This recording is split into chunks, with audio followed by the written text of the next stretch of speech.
House પ્રોજેક્ટની કામગીરી સામે સવાલ ઊભા થયા છે। 1144 જેટલા ફ્લેટની ઇમારતના પોપડા ખરવા લાગ્યા। નિર્માણના 2 વર્ષમાં જ ઇમારતને નુકસાન થવા લાગ્યું છે। પ્રોજેક્ટમાં ભેજ આવતો હોવાથી ઇમારતની દિવાલોમાં નુકસાન થયું। ધાબા પરથી પાણી ટપકતું હોવાની પણ રાવ છે। માલાણી કન્સ્ટ્રક્શન કંપનીની કામગીરી સામે સવાલ ઊભા થયા છે। રાજ્યના એકમાત્ર લાઇટ હાઉસ પ્રોજેક્ટની કામગીરી નબળી પડી ગઈ છે। પ્રોજેક્ટમાં દર્શાવેલી સુવિધા પણ ન અપાતી હોવાના આક્ષેપ છે।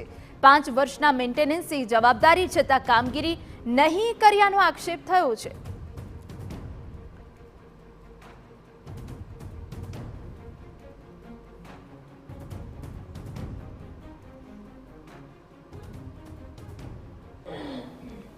પ્રધાનમંત્રી નરેન્દ્ર મોદીનો ડ્રીમ પ્રોજેક્ટ લાઇટ હાઉસ પ્રોજેક્ટની કામગીરી પર અનેક સવાલ ઉઠી રહ્યા છે।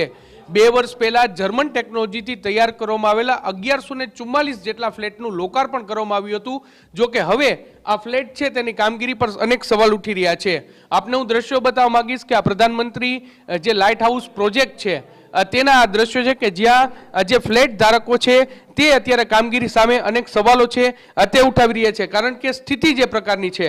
તમને હું દ્રશ્યો બતાવવા માંગીશ ફ્લેટની અંદરના દ્રશ્યો કે જે માત્ર 2 વર્ષ જેટલો સમય વીત્યો અને ત્યારબાદ જે અત્યારથી જ આ પોપડા છે તે ખરવા લાગ્યા છે। દિવાલો છે તે ખૂબ જ નબળી કક્ષાની હોય તેવું અત્યારે સ્પષ્ટપણે લાગી રહ્યું છે। સિમેન્ટ પણ ખરી રહી છે। આ દ્રશ્ય ખૂબ જ ચોંકાવનારા આ દ્રશ્યો છે અને જે પ્રકારે લોકો છે તેને ભારે હાલાકી છે। આપણી સાથે ફ્લેટ ધારક છે, આપણે તેની સાથે વાત કરીશું। કયા પ્રકારની કામગીરી છે અને કેટલી અગવડતા અત્યારે પડી રહી છે? નમસ્કાર મોહિતભાઈ, હું જયદીપ ભટ્ટ 1303 માંથી વાત કરું છું, બીજી વિંગ લાઇટ હાઉસ। સાહેબ, તમે માનો હું 1 વર્ષથી અહીંયા રહું છું અને સોસાયટી ડેવલપ થઈ અને 2 વર્ષ થયા છે સાહેબ।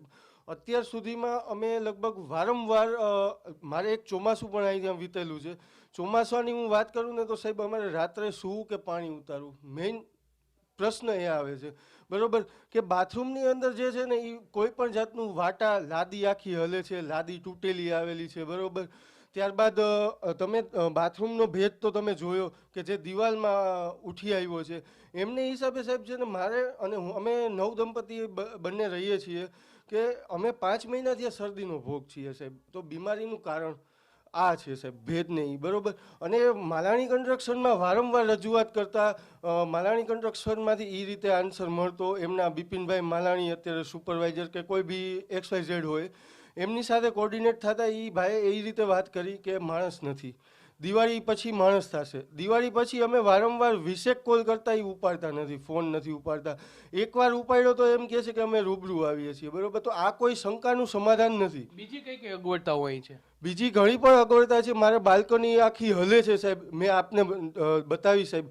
એ સિવાય બીજા ફ્લેટ ધારકો છે જે જર્મન ટેકનોલોજીથી જે બનાવવાનું હોય એમાં સ્લેબને જે આપણે કમ્બાઈન મર્જ કરીએ તો એમાં કોઈ પણ જાતનું વાટા નથી, તો વગર વરસાદે પણ પાણી આવે છે કે જેથી કરીને છતમાંથી ટપકે છે અમુક ફ્લેટમાં, બરોબર। આમાં કોઈ પણ જાતનું રેતી કે સિમેન્ટ યુઝ નથી કર્યો, બરોબર। આમાં અમને મારા મત મુજબ એટલું મોટું કૌભાંડ લાગે છે કે જેથી કરીને અમને 5 વર્ષ ટૂંકમાં માલાણી કન્સ્ટ્રક્શનને જે વોરંટી આપેલી છે એ આમનામ કાઢી નાખશે।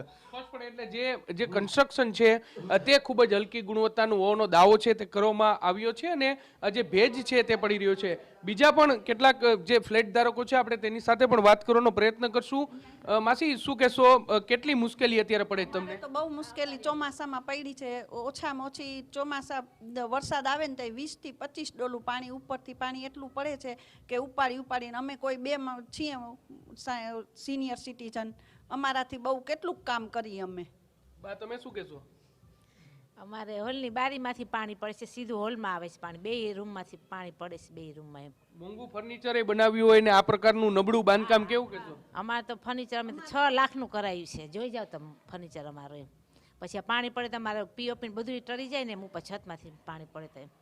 તમે શું કહેશો, કેટલી મુશ્કેલી પડે? કરાવવાનું બધાનું જો સાહેબ કામ કરવું પડે, બધાને નબળા કામ થઈ ગયા છે।